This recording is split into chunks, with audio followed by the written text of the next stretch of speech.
uno munsi ngiye kukubwira ikintu cyoroshye cyane ariko nanone cy'ingenzi ndetse gishobora kuba cyagufasha kuba wabaho ubuzima bwiza. Icyo kintu nta kindi ni ikintu kivuga ngo wige ndetse unamenye ikintu bita guceceka ibibazo byawe. Impamvu nkubwira gutyo ni uko ibibazo bitazigera birangira kandi ntabwo ari wowe wenyine ufite ibibazo. Mfite ibibazo, uriya afite ibibazo n'uriya, bivuze neza ko ibibazo biri muri buri nguni yose y'ubuzima. Rero uburyo bwonyine bwiza bwo kuba wabaho mu isi no guceceka ibibazo byawe. Kwirukanka uva ku muntu umwe ujya ku wundi umubwira ibibazo byawe ntabwo ibyo bintu bizakuzanira amahoro urimo urashaka, ahubwo icyo bizagukorera bizagusenya nyine kuko urimo urishyira hanze bitari ngombwa. Ibyo bintu biragenda bikakubeshya neza ko abo bantu barimo barakumva n'imbaraga zawe n'ubushake bwawe gakwiye kuba ukoresha kugira ngo ibyo bibazo bikemuke ntibuze kuba bwaboneka. Ugahera mu kuvuga ibibazo byawe ugasanga ahubwo kugira ngo ibibazo byawe bikemuke urimo urabera umuziga abandi. Ahangaha rero uba ukeneye kumva ndetse ukanamenya neza ko buri muntu wese urimo urabona afite ibibazo arimo arahangana nabyo, kandi ibyo bibazo ni ibye wenyine ku giti cyiwe nyine, kuko nawe ufite ibyawe. Rero iyo byakurenze ukavuga ngo ugiye kubiganiriza abantu, icyo gihe urimo urakora amakosa. Ibi bintu byumve neza, simvuze ngo uzabe nyamwigendaho ntukajya ushaka ubufasha. Ubufasha hari igihe buba bukenewe, ariko nanone ujye umenya abo ugomba ko wasaba ubufasha. Ntabwo buri muntu wese muhuye cyangwa se buri muntu wese muri inshuti ariko yaguha ubufasha, kuko icyo gihe nubitekereza gutyo uzaba wibeshye. Kugira ngo umenye ubugome bw'abantu n'uburyo abantu tutoroshye, tuzumva neza koko kuri muratubwira ibibazo byawe, tugutega amatwi. Nitumara kubyumva neza, tumaze kumenya neza ko urangiye, tugutera umugongo twigendere n'ibibazo byawe twabyumvishe. Mu magambo make tuzakumvira ubusa. Hari abazagucira urubanza, hari abazakoresha ibyo bibazo byawe kugira ngo bakuboneho ibyo ushaka, hari n'abandi bazashaka inyungu zawe muri ibyo bibazo. Niyo mpamvu biba byiza kumenya abo ubwira ibibazo nabo utagomba kuba wabibwira. Ibibazo byawe kugira ngo ubibwire abantu cyangwa se ngo byasase mu bantu, byaruta cyane ukisengera ukabibwira Imana. Ibyo ngibyo byo nyine bihagije aho kugira ngo ujye kuriya n'uriya bose ubabwira ibibazo byawe. Ntukajya ufata ibibazo byawe ngo ubishyire mu biganza by'abandi bantu, kuko gushyira ibibazo byawe mu biganza by'abandi bantu icyo gihe nyine uba ukoze ikosa. Uba ufashe ibintu bitagakwiye kuba biri mu biganza byiwe ukabishyira mu biganza byiwe. Kizakurikiraho nta kindi ni ukurwana n'ingaruka uzahura nazo zavuye muri bya bibazo washyize mu biganza by'umuntu. Ukuri rero cyangwa se uno munsi icyo nshaka kuba nakubwira, hagarika gushakira impuhwe mu isi, hagarika gushakira impuhwe kuri buri muntu wese, kuko ntabwo buri muntu wese agufitiye impuhwe nk'uko ubitekereza. Hagarika gushakira amahoro ahantu harimo haraba intambara, hagarika gushaka uburyamo ahantu hasenyaguritse. Umenye neza ko buri kimwe cyawe cyose nutacyitaho, nutita ku mwanda wawe, uzaba urangiye, kandi kurangira uzarangira wenyine, ntabwo tuzarangirana. Ibyo banza ubyumve kandi nanone ubishyire mu mutwe wawe. Waba wibaza impamvu abizera Imana cyangwa se abakristo bakunda gufata ibibazo byabo bakabishyira ku Mana? Impamvu nta yindi, ni uko nyine bumva neza ko niwe muremyi kandi niwe utazakuvamo. Nimba wayiganirije urashaka ibisubizo ariyo yonyine muri kumwe, ariko apana abantu. Uba ukeneye gushaka amahoro, amahoro atazigera ajyanwa n'umuntu uwo ari we wese. Mbega ya mahoro undi muntu atazaza afate ngo akujyane. Oya, ni amahoro yawe, ni amahoro nyine ari mu biganza byawe, ufite kuba warwana nayo kandi nanone ukarwana nayo ntawe wowe ubwawe, apana nkanjye cyangwa se uriya. Ikibazo rero buriya abantu tugira, twumva neza ko kubwira ibibazo bagenzi bacu turi buze ko twabona ibisubizo cyangwa se kuba comfort, kubera ko nyine twaganiriye nabo bagenzi bacu, ntitumenye neza ko ahubwo aribo batuvamo bakaduteza abantu. Isi ikatwota bivuye ku kintu kimwe, kwizera abo tuzi neza ko ari inshuti zacu, aho ubundi batarigeze baba inshuti, aribo baduha urw'amenyo. Muri iki kiganiro rero tugiye kuba twarebera hamwe ingaruka zo gusangiza abantu ibibazo byawe, ariko ku giti cyawe. Cyagiye uba ufite ibibazo ukumva neza ko nta kindi kintu ufite kuba wakora uretse gusangiza abandi bantu ikibazo, kandi mu by'ukuri ibyo bibazo nyine kubisangiza abantu nabyo bigira ingaruka. Nizo tugiye kuba twarebera hamwe. Ubane nanjye ikiganiro cyo murabizi n'isi n'abantu, nanjye gutegura ndetse nkakugezaho ni Oliver Alegra. Ingaruka za mbere rero buriya zo gusangiza buri muntu wese ibibazo byawe, uwo muhuye ukamutura ibibazo byawe, ni ingaruka cyangwa se ni ikintu kivuga ngo uta agaciro imbere y'abantu. Kuko buriya umuntu nyine iyo abona neza ko hari ibibazo byakunaniye cyangwa se akabona kuri kwasasa ibibazo byawe, ntabwo yongera kukubonamo bwa bushobozi na bwa bukakaka bwawe bwo gukemura ibibazo. Stoic philosophy itwigisha neza ko buriya imbaraga za nyazo ziri mu kintu bita kwiyomora inguma, ariko nanone ukaziyomora mu mutuzo ukomeye cyane. Ukiyomora inguma ariko nkawe ubwawe, apana nk'abandi abo ari bo bose, kuko buriya buri ruguma rwose cyangwa se buri kintu cyawe cyose nugishyira hanze, nta kindi nyine uzaba ukoze, uzaba wishyize hanze. isi izakota kuko wayeretse ko igomba kuba yakota. Abantu iyo bakubonyeho ibibazo cyangwa se iyo batangiye kubona neza ko uri umunyabibazo, bahagarika kuba bakubona nk'umuntu udasanzwe, ahubwo batangira kuba bakubona nk'umunyantege nkeya. Nubwo umuntu yaba azi neza ko uri umuntu urenze, ariko akabona ko hari ibibazo runaka byagutesheje nawe ubwawe, ugakomeza kubibagaburira cyangwa se ugakomeza kubabwira neza ko ibyo bibazo byagutesheje, abantu bazatangira gushaka impamvu yo kuba bagusuzugura kubera ko waberetse nyine ko hari ibibazo ugeraho nawe ubwawe bikakugaragura.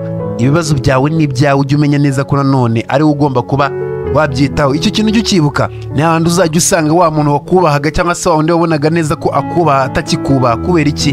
Ntabwo ukiri umuntu nyine wo kubahwa, wakoze ikosa rikomeye abantu badakora.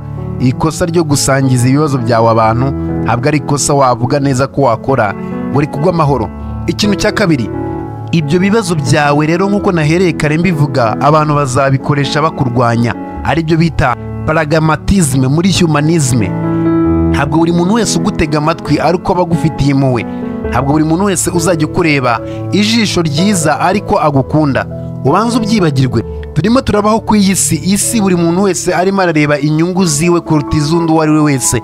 Bivuze neza ko buri kimwe cyose uzajya ubona, buri muntu wese uzajya ubona azaba arimo arishakira inyungu ziwe nyine mu bintu urimo uravuga.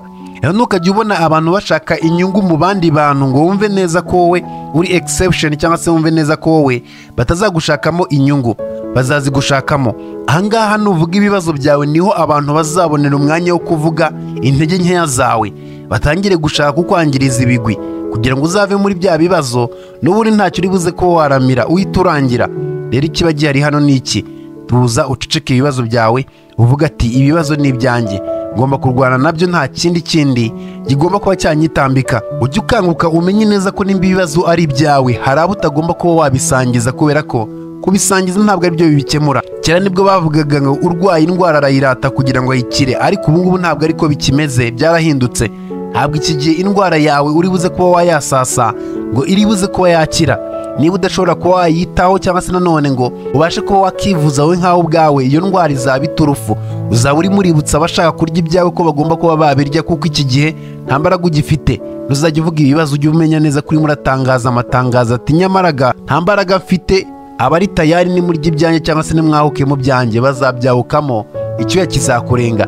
Ikintu cya gatatu buriya, cyangwa se ingaruka ya gatatu yo gusangiza abantu ibibazo byawe, bizajya bituma wowe ubwawe uhora iteka ryose urimo urashaka external validation, ukumva neza ko ibibazo byawe nyine bizakemurwa n'abandi, ukumva ko ibisubizo byawe bifitwe n'undi muntu utari we. Muri filozofi ya existentialism bisobanuye ndetse bakanavuga neza ko guhora iteka ryose ushaka ko abantu bari buze kuba bakugirira impuhwe, cyangwa se wumva neza ko buri muntu wese agomba kuba yakureba ijisho ry'impuhwe, bituma uta ukuri kwawe. Bivuze neza ko ukuri kwawe kurahangirikira. Iki ni cya gihe uzajya udipendinga cyane ku bandi bantu kugira ngo nanone baze kuba bakemeza agaciro kawe. Uri uzitegereze, umuntu usabiriza ntabwo azigera arekeraho gusabiriza, azahora asabiriza. Uzamuha n'ejo usanga arimo arasabiriza, wenda abone neza ko agusabirijeho icyumweru kimwe, atangire kuba yakwihisha, wenda ikindi cyumweru ikindi gikurikiyeho aza gusaba. Kubera iki? Yumva neza ko nyine ubuzima bwiwe agomba kuba yasabiriza. Rero nawe ntuzakuze iyo mentality cyangwa se iyo mitekerereze muri wowe, kubera ko kuyikuza muri wowe ibyo bintu nibyo bizakwirangiriza. Be careful, ugomba kwitonda. Ujye witondera cyane izi mbuga nkoranyambaga. Uzarebe wa wundi uhora ku mbuga nkoranyambaga arira ngo ni umunyabibazo. Niki kintu kindi bamwitura, bamuha like, wenda bakanamuha na comment, ariko nanone igihe cyagera bikarangira nta kindi bamuhaye. Rimwe na rimwe hakaba n'abari buze kuba babikoresha ahubwo mu nyungu zabo bwite. Uko niko abantu tumeze. Ibibazo by'abandi bigaburira abandi. Nimba ufite ibibazo witonde cyane, kuko ushobora kuba ugiye kuba igishoro kuba content creator. Ushobora kuba ugiye kuba wa wundi uri buze kuba wagaburira abandi bantu batari wowe, cyangwa se ntaba ari nawe ugaburira ibyifuzo byawe. Ibibazo byawe ni ibintu byo gucecekwa cyane, ukamenya neza ko ari ibibazo byawe kandi ubyihariyeho. Ikintu cya kane cyangwa se ingaruka ya kane, iyo uri umuntu uhora iteka ryose uganiriza ibibazo byawe, abandi bantu bageraho bakakurambirwa. Uku ni ukuri guhari rwose. Nimba uzi neza ko buri muntu cyangwa se uhora iteka ryose uvuga ibibazo, abantu bose bakuzi ko uri umunyabibazo, abantu baba barakurambiwe. Nuko ntako wabikubwira, ariko abantu barakurambirwa iyo uhora iteka ryose uvuga ibibazo byawe.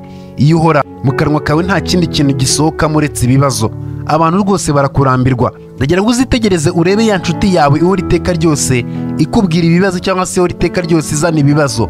Akenshi cyane iyo nshuti ntabwo wongera kuba wayitega amatwi, niguhamagaye telefone urayikupa utazi n'ikigushakiye.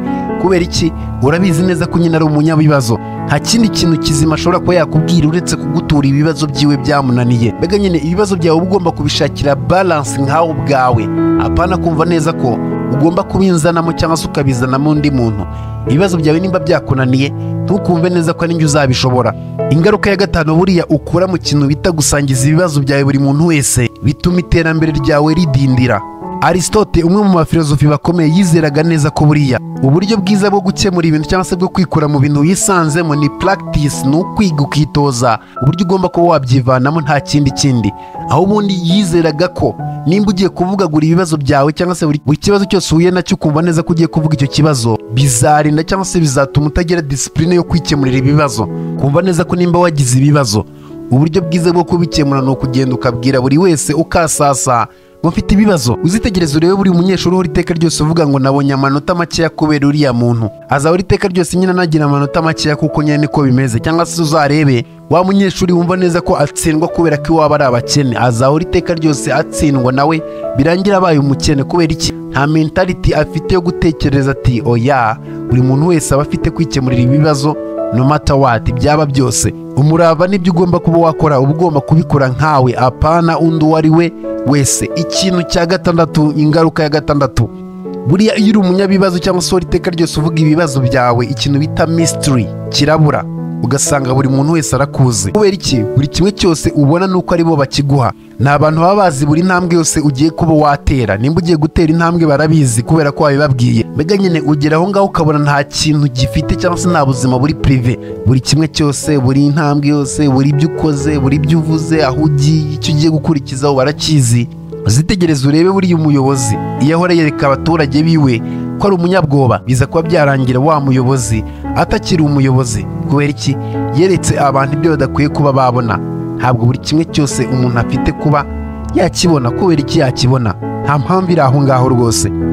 Ingaruka ya karindwi rero buriya yo guhora iteka ryose usangiza abantu ibibazo byawe, igihe kiragira bakaguhindurira izina, ugasanga nimba waritwaga runaka bagiye kuguhindurira izina bakwita undi muntu. Buriya rero iyo baguhinduriye izina baba banaguhinduriye uburyo bagufata mu mitwe yabo. Mbega nyine batangira kukubona nkaho uri victime, uri umuntu w'inzirakarengane, nta kindi nyine wakora uretse kurira ugasakuza. Mbega nyine uri victime, nta kindi kirenze kuba uri inzirakarengane.